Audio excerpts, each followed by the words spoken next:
Olá pessoal, terceirão. Agora a gente vai fazer a nossa aula de matemática A, tá? Nessa disciplina a gente também vai estar entrando na apostila 3. Então não esqueçam de pegar a apostila 3 de vocês. A gente vai fazer agora nossas aulas 17 e 18. A gente vai falar um pouquinho sobre funções. Bom, funções. A gente já falou um pouco na apostila 2, né?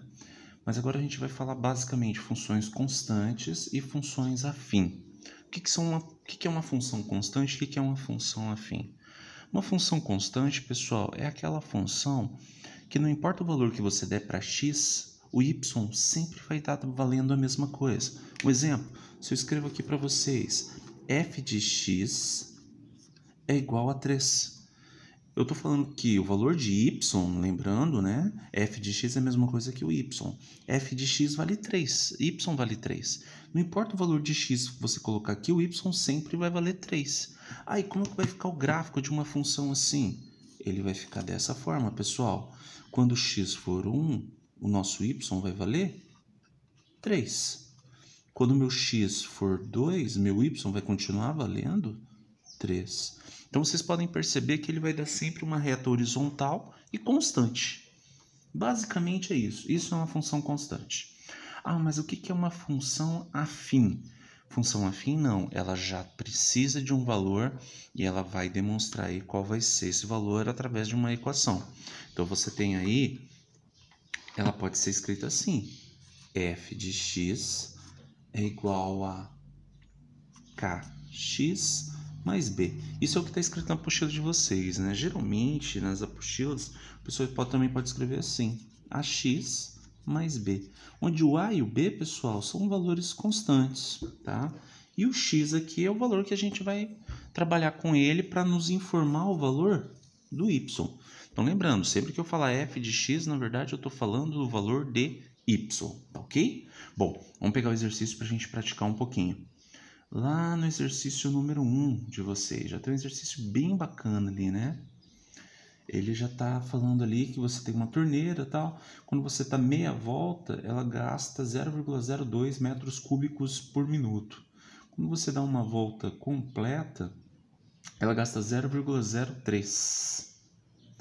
Bom, e ele quer saber, quando a torneira está totalmente aberta, ela gasta 0,034 metros cúbicos. Portanto, é correto afirmar que essa torneira estará totalmente aberta quando ela der de uma volta completa e mais quanto, né? Quanto a mais ela vai dar para poder ficar totalmente aberta? Bom, na função afim, pessoal, tem uma característica que é bem legal. A variação do y sobre a variação do x, ele sempre vai ser uma constante. Ah, mas o que é a variação do y, professor? Bom, imagine a seguinte situação, pessoal. Eu tenho um gráfico e ele está dessa forma. Então, aqui eu tenho o valor para y, né? Vamos supor aqui que aqui fosse um 2 e o meu x vale 1. Se eu continuar aqui, como ele é uma reta, pessoal, quando o meu x for 2, o meu y vai ficar valendo 4. Então, ele está falando o seguinte, variação do y. Variação do y é uma posição menos a outra. Então, se a gente pegar aqui ΔY, seria a mesma coisa de eu fazer 4 menos 2. Só que eu vou fazer a variação do x embaixo, que seria 2 menos 1. Então, ficaria 4 menos 2, 2, dividido por 2 menos 1, 1. Então, a variação aqui, pessoal, seria 2.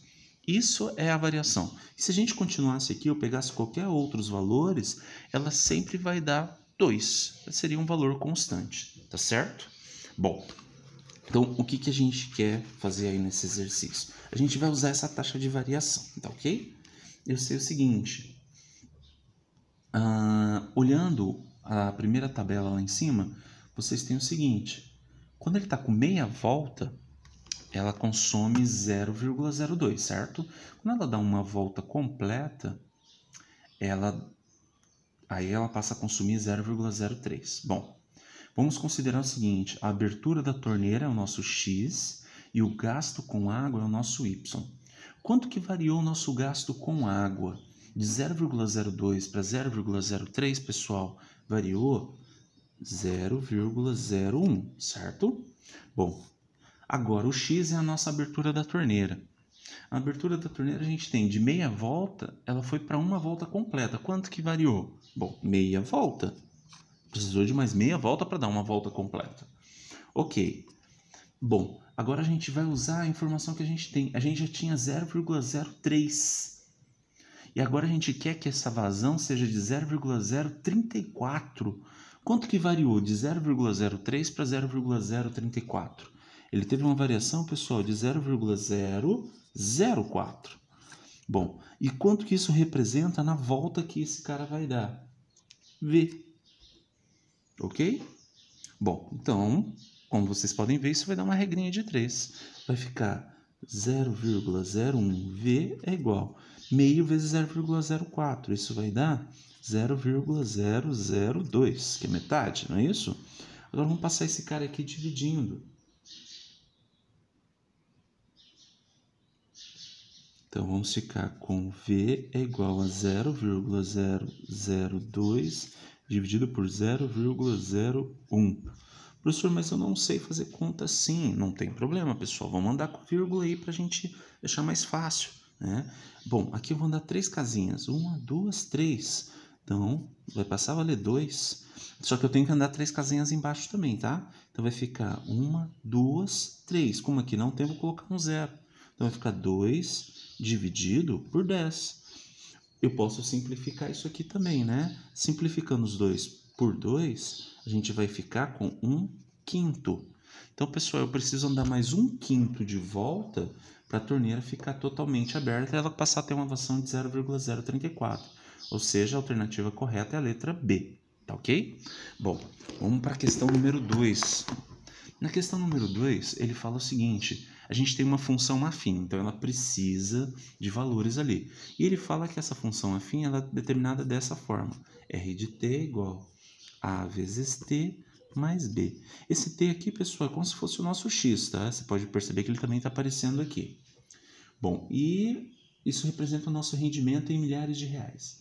O tempo t é contado em meses, sendo que R de 1 vale menos 1.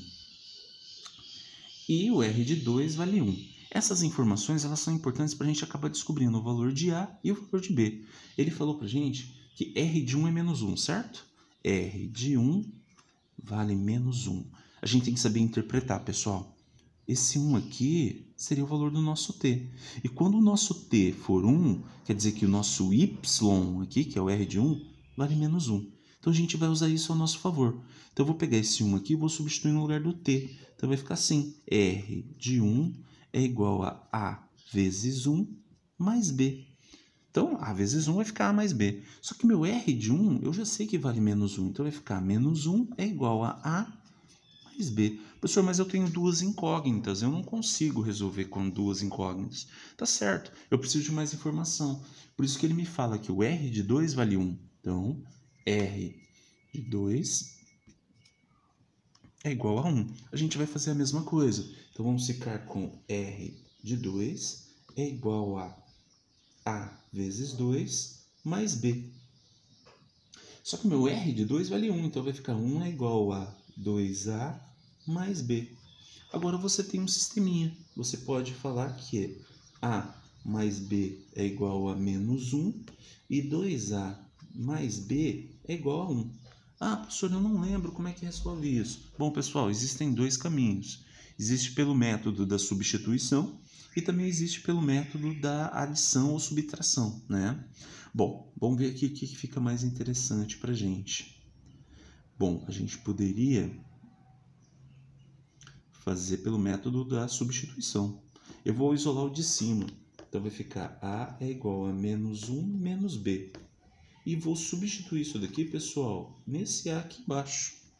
Então, vai ficar o seguinte: 2 vezes menos 1 menos B mais B é igual a 1. Aí a gente vai ter menos 2 menos 2B mais B é igual a 1. Passando esse menos 2 para cá, vai ficar 3. Vai ficar mais 2, né? Somando com 1, 3. Menos 2B com mais B vai ficar menos B é igual a 3. Ou seja, B vale menos 3. Se a gente substituir o B aqui, pessoal, vai ficar A é igual a menos 1 menos o menos 3. Então, vai ficar 3 menos 1. A vale 2. Então, a gente já descobriu o valor de A e o valor de B. Mas não é isso que o exercício quer da gente. Ele quer o rendimento, pessoal, em 4 meses. Então ele quer saber quanto que a gente vai ganhar quando o meu tempo for 4. Ele quer saber quanto que é o R de 4. Bom, então vamos lá. R de 4 é igual a o valor de A, a gente já achou. Então vai ficar 2 vezes o valor do tempo, que é 4, mais não, porque o nosso B é negativo. Então vai ficar menos 3. Então vai ficar 4 vezes 2, 8. 8 menos 3. 8 menos 3 vai dar 5. Ou seja, como aqui está em milhares de reais, ele vai ter um rendimento de 5.000 reais. Tá ok? Bom, vamos lá. Vamos dar uma olhadinha no número 3, pessoal. Como é que fica o número 3 para a gente resolver?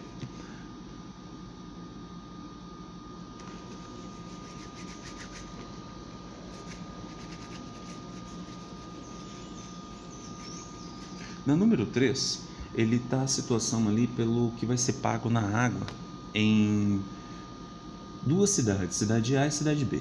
A cidade A, ela dá um quadro ali, né? Ele fala que até 10 metros cúbicos de água a pessoa paga R$18. Mais que 10 metros cúbicos de água, ele vai pagar os R$18 mais R$2 por metro cúbico que passar os 10 metros cúbicos. Tá ok. E na cidade B ele deu uma equaçãozinha matemática ali embaixo. 17 se x for menor ou igual a 10. E 2,1 vezes x menos 4 se x for maior que 10. Tá ok, temos essas informações aí. Letra A. Represente algebricamente a lei de formulação da função que descreve o valor a ser pago pelo consumo de água na cidade A. Nossa, parece um bicho de 7 cabeças, né? Mas não é, é bem simples, pessoal, é bem fácil de fazer. Bom, ele quer que a gente faça o seguinte: como está descrito ali na cidade B, ele quer que a gente faça isso também com a cidade A, porque na cidade A está descrito só para aquela tabela, certo? Bom, então vamos fazer o seguinte: na letra A cidade A ele fala o seguinte: A em função do x aí. Quanto que vale a água até 10 metros cúbicos? Ela vale R$18.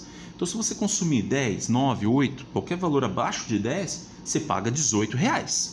Ponto. Então, a gente vai escrever dessa forma: eu pago R$18 se o x for menor ou igual a 10. Então, de 10 para baixo, o valor do nosso y, que é o nosso consumo de água, nosso valor pago, R$18. Tá, mas e se passar de 10? Como é que funciona? Bom, a gente vai ter que fazer o seguinte: quanto é que a gente paga? A gente paga R$18, né? Mais R$2. Mais R$2 de quanto? De tudo que eu consumi? Não. Dos que passar de R$10. Então é do que eu consumi menos os 10 primeiros metros cúbicos, né? Porque os 10 primeiros metros cúbicos já estão aqui, já são pagos pelos R$18. E isso aqui vai acontecer se meu x for maior que 10 metros cúbicos, se o meu consumo for maior, certo? Essa daqui, pessoal, a letra A é basicamente a interpretação, tá ok? Bom, agora na letra B a coisa muda um pouquinho. Ele quer saber o seguinte: para qual quantidade de água consumida o valor a ser pago será maior na cidade B do que na cidade A? Bom, a gente sabe que se for para 10 metros cúbicos, não vai acontecer. Porque para 10 metros cúbicos, a cidade A está pagando mais caro, né? Ele quer saber, então vai ser um valor para cima de 10 metros cúbicos. E como é que a gente vai saber isso então? Bom, na cidade B, pessoal, acima de 10 metros cúbicos, como é que funciona? Na cidade B, a gente tem o seguinte: é 2,1 vezes x, né, menos 4. Esse é o valor a ser pago se você consome mais que 10 metros cúbicos. Bom, e na cidade A, como é que funciona? A gente acabou de fazer. É 18 mais 2 que multiplica x menos 10. Ele quer saber quanto que a cidade B vai pagar mais do que a cidade A. Então, a gente vai ficar com 2,1x menos 4. Vai ser maior que o consumo na cidade A, que 18 mais 2 que multiplica x menos 10. E a gente vai trabalhar essa inequação. Então, a gente vai ter a seguinte situação aí. Vamos ter 2,1x menos 4 é maior que 18 mais 2x menos 20. Vamos arrumar bagunça, letra para um lado e número para o outro, tá ok? Bom, então a gente vai ter aqui, pessoal,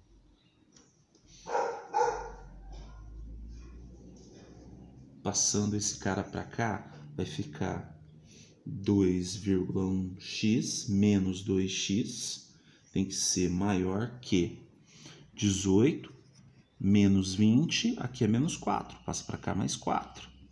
Então, vamos ter 2,1x menos 2, vai sobrar 0,1x. Tem que ser maior que 18 com mais 4 dá 22. 22 menos 20 dá 2.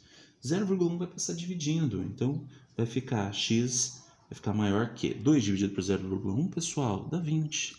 Então, quer dizer que o consumo aí tem que ser maior que 20 metros cúbicos para poder dar certo. Tá ok? Bom, e para a gente finalizar aí nossas questões, vamos falar um pouquinho da questão número 4. O reservatório A perde água uma taxa constante de 10 litros por hora, enquanto o reservatório B ganha uma taxa constante de 12 litros por hora. No gráfico estão representados no eixo Y os volumes em litros de águas contidos em cada um dos reservatórios em função do tempo. Determine o tempo x em hora indicado no gráfico. Ele quer o ponto x, onde os dois volumes vão se tornar o mesmo, certo? Bom, e como é que a gente vai fazer isso? Deixa eu apagar aqui.